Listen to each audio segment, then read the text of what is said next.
Like and subscribe right now, or the spider will crawl on your face when you're sleeping. Stretching over 5 million square miles, Antarctica is the driest, coldest, and most inhospitable continent on the planet. And with that, we all thought we knew everything about this place, all covered with ice sheets over a mile deep.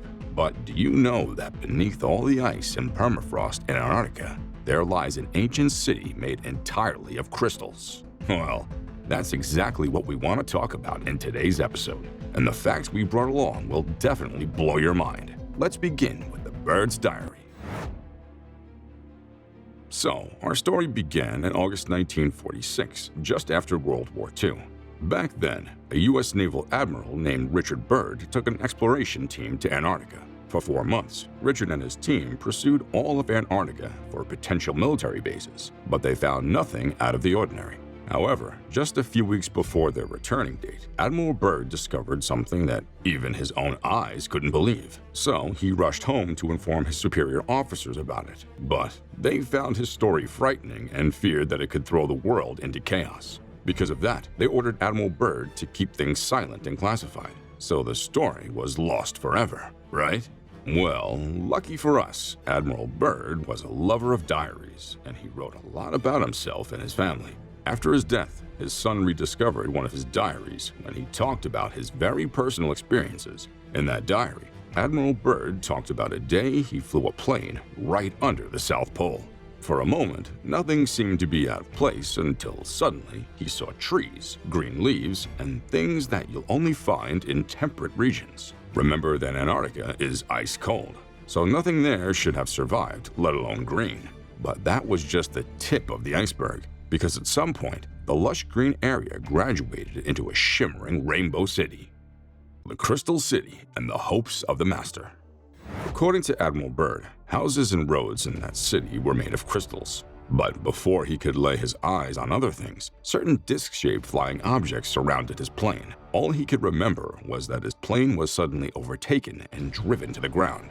From there, he was escorted to some kind of crystal cave where he met a being he called the Master in his diary.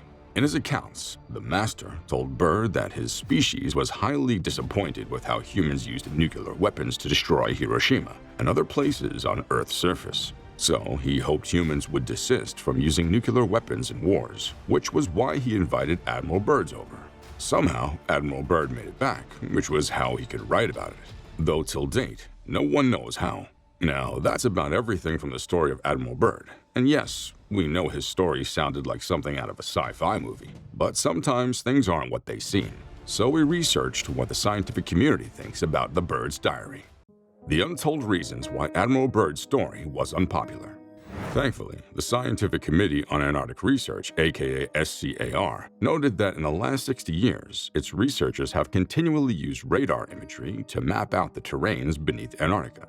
But so far, there's been no evidence to support that such a big city lay beneath the permafrost. Imagery apart, there are two main reasons to believe that life, let alone a city, couldn't have thrived beneath the Antarctic ice. 1. Antarctica has been a continent of ice for the past 20,000 years, so there couldn't have been an ice-free area large enough to build a city. If there was, nobody on Earth was building cities back then. But let's just say we missed that. There's also no way that a city could have survived under the crushing pressure of the ice for that long. So considering all that, we, like you and others out there, swept Admiral Byrd's story under the rug. And for many years, we continued that until recently when a group of UFO researchers talked about something we missed. The new discoveries that changed the story about Antarctica, the origin of the first UFOs. Admiral Byrd noted that the alien species he met spoke a lot about how concerned they were about nuclear weapons. Coincidentally, if we can call it one, the modern UFO era also began just after World War II and the great incidents of Hiroshima and Nagasaki. Besides that, many reports of UFOs often happen around nuclear silos. In fact, certain U.S. Air Force officers talk about mysterious moments when their nuclear weapons will get disarmed by unseen forces, aliens or angels as they call it. So, if we're to believe all that, then there's every tendency that these extraterrestrial beings might be concerned about humans and nuclear weapons. Maybe, like some of us, they believe we might destroy ourselves and our Earth, which is also their world. But Let's just say we leave all that to chance and take a break from the paranormal. There are actually other things that's making us consider the authenticity of Admiral Byrd's story. Life always finds a way. One of those things happened in 2021 when a group of researchers trying to date certain Arctic ice shelves stumbled upon something. According to them, they burrowed and melted into the ice, hoping to get to the bottom. But about half a mile down, their cameras bumped into an object. At first glance, the object appeared more like an ordinary rock, but with a closer look, they saw a group of sponges around it. Oh my God, there's life! Interestingly still, these scientists weren't even looking for this, and neither were they biologists. Yet the sponges weren't the only life they found. They also found bacteria and other creatures that's probably barnacles. Now, this was the first thing that added a little twist to our story, because earlier we believed nothing could survive that deep under the ice. However, these sponges did, and a few years before this discovery, other scientists have discovered other forms of life under the Antarctic ice. But what's even more interesting about these sponges is that they were 160 miles away from the open ocean and thousands of feet away from where they can tap any light at all. Yet these species with no brains survived. If they can, what's there to say that alien species who could be many more times smarter than humans can't? The Giorgio Hoover experiment. Well, we needed more proof to answer that. So, let's take you back in time to an incident from April 17, 2019. That day, two scientists named George Tsoukalos and Richard Hoover sought to explore a particular ice cave in Whistler, Canada. Before then, these two scientists were notable for their works on extraterrestrial science. Dr. Hoover especially is a renowned proponent of extraterrestrial theory called panspermia. Just know that Dr. Hoover believed that life on Earth rained down with comets from outer space, and that's panspermia. On April 17th, their goal was to check the ice cave inside Pemberton Glacier for certain life forms that could be thousands of years old. After several hours spent flying and chipping through the ice core, they got some samples, although for now, those samples still need further analysis before any conclusion can be drawn. But Hoover is very convinced that extraterrestrial life forms can survive deep within the ice. The strange structures on Antarctica. To add more twist to that, let's brief you about an Atlantis TV production crew that went missing in November 2002. For 14 years, nobody knew where they were until 2016. That year, a team of U.S. Navy rescuers found a video in Antarctica. According to them, the video revealed a massive archaeological dig about 2 miles beneath the ice. Not long after that, scientists found 3 artificial pyramids in Antarctica. What's even more strange is that those pyramids appear to be older than the ones we found in Egypt. But somehow, the government kept many of these discoveries out of the media because of fear that if pyramids exist in Antarctica, then the only explanation would be that someone built them before Antarctica became an iceland, and that it was all before written history. Antarctica was once a warm continent. In 2009, certain climate scientists discovered some pollen grains in Antarctica. According to them, they believe that palm trees could have once grown there. For that to happen, then Antarctic temperature must have at some point been as high as 21 degrees Celsius, and a few degrees below our room temperature today. So with all these new discoveries, many scientists now believe that Antarctica wasn't always all ice. That about 12,000 to 6,000 years ago, it was actually warmer. In fact, Antarctica could have once been inhabited. The only question is, by who? Were they humans or were they alien?